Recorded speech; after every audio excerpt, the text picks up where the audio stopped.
السؤال الأول: أعوذ بالله من الشيطان الرجيم.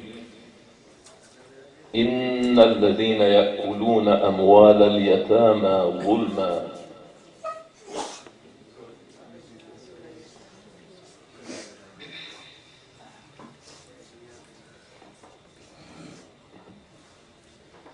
أعوذ بالله من الشيطان الرجيم. بسم الله الرحمن الرحيم. إن الذين يأكلون أموال اليتامى ظلما إنما يأكلون في بطونهم نارا وسيصلون سعيرا.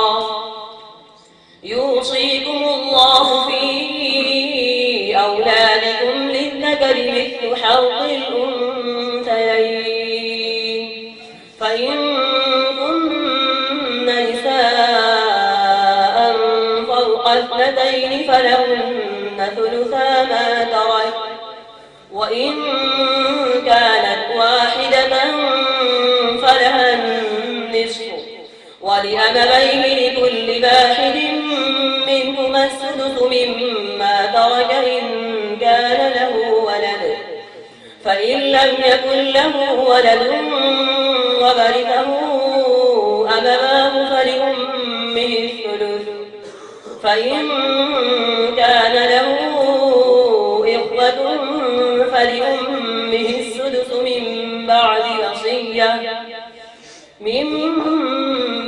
وصية يوصي بها أو دين.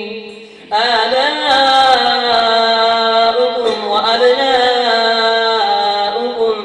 لا تدرون أيهم أقرب لكم نفعا، فريضة من الله إن الله كان عليما حكيما. ولكم نصف ما ترك أزواجكم إن لم يكن لهن ولد، فإن كان لهن ولد فلكم الربع مما تركن من بعد وصية يوصين بها أو دين. ولهن الربع مما تركتم إن لم يكن لكم ولد، فإن كان لكم ولد فلهن الثمن مما تركتم من بعد وصية توصون بها أو دين. وإن كان رجل يورث كلالة أب امرأة وله أخ أو أخت فلكل واحد. أحسنتم. السؤال الثاني: أعوذ بالله من الشيطان الرجيم. قال: يا قوم أرأيتم إن كنت على بينة من ربي ورزقني.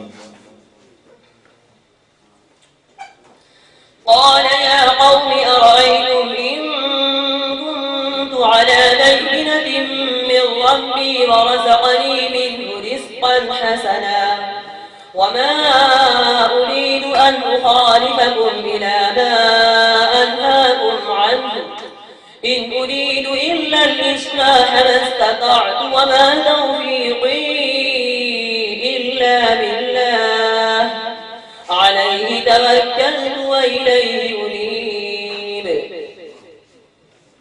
ويا قوم لا يجرمنكم شقاقي أن يصيبكم مثل ما أصاب قوم نوح أو قوم هود أو قوم صالح، وما قوم لوط منكم ببعيد.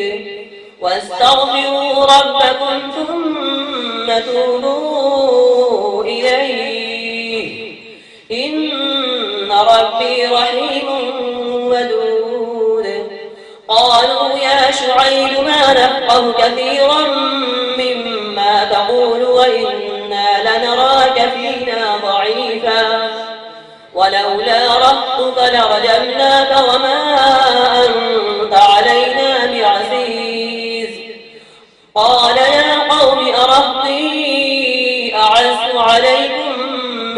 الله واتخذتموه وراءكم ظهريا إن ربي بما تعملون محيط ويا قوم اعملوا على مكانتكم إني عامل سوف تعلمون من يأتيه عذاب يخزيه ومن هو كاذب وارتقبوا إني معكم رقيب ولما جاء أمرنا نجينا شعيبا والذين آمنوا معه برحمة منا وأخذت الذين ظلموا الصيحة فأصبحوا في ديارهم جاثمين. أحسنتم ما شاء الله. وأما السؤال الآخر: أعوذ بالله من الشيطان الرجيم. كذبت ثمود بالنذر.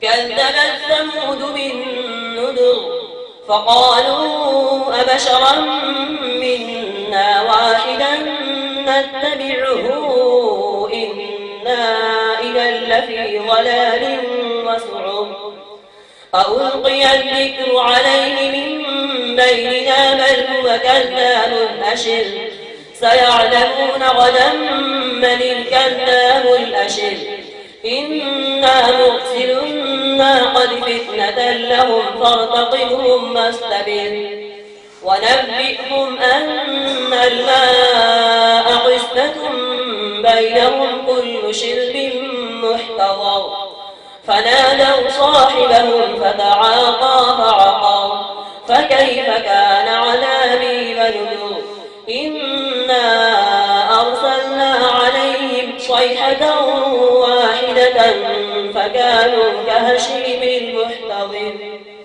ولقد يسرنا القرآن للذكر فهل من مدكر كذبت قوم لوط بالنذر إنا أرسلنا عليهم حاصبا إلا آل لوط نجيناهم بسحر نعمة من عندنا كذلك نجزي من شكر ولقد أنذرهم بتت بطشتنا فتماروا بالنذر ولقد راودوه عن ضيفه فطمسنا أعينهم فذوقوا عذابي ونذر ولقد صبحهم بكرة عذاب مستقر فذوقوا عذابي ونذر ولقد يسرنا القرآن للذكر فهل من مدكر ولقد جاء آل فرعون النذر كذبوا بآياتنا كلها فأخذناهم أخذ عزيز مقتدر أكفاركم خير من أولئكم أم لكم براءة في الزبر أم يقولون نحن جميع منتصر. أحسنتم ما شاء الله. صدق الله العظيم.